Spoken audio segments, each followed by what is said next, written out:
That's a great question with the concurrency because, we just talked about this the other day. Somebody was asking me, well, how many devices are on the network at any given time? Quick calculation was 22,000. So you have 12,000 kids in the district. We have 1,600 staff. We have 6,300 computers right now, which we will be reducing, moving over to more of the mobile devices. And then we have more than 9,000 iPads. A simple calculation was 22,000. Now that may be reduced only a little bit because we will be reducing desktop computers, but then you got to think about all these other devices these kids are still bringing in.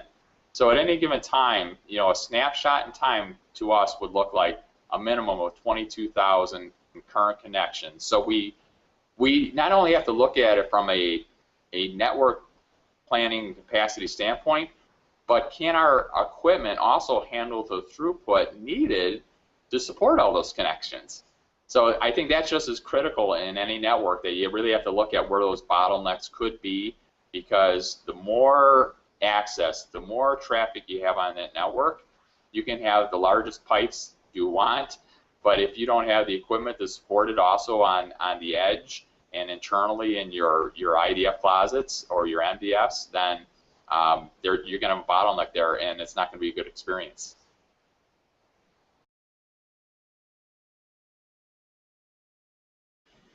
One of the things we did to allow our students to have that 24/7 access is, number one, it was by giving those kids that don't have the access at home internet access. So we're providing that now.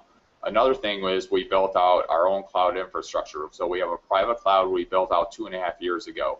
So kids have that. It's fully redundant, and we have systems on there that if one part of the system is down, it fails over to the other system. So we built in high availability always, and that was one of the things I think we're most proud of, because we took 11 racks of servers, 110 servers, we virtualized it all, and now I have 2 racks, half populated, of equipment that's fully redundant. If I look to the future, that's really going to be, could be an off-premise cloud, or it could be infrastructure or equipment that's even smaller in size than it currently is right now. So the footprint keeps shrinking, but also we're trying to provide the high availability to our students at the same time with these systems.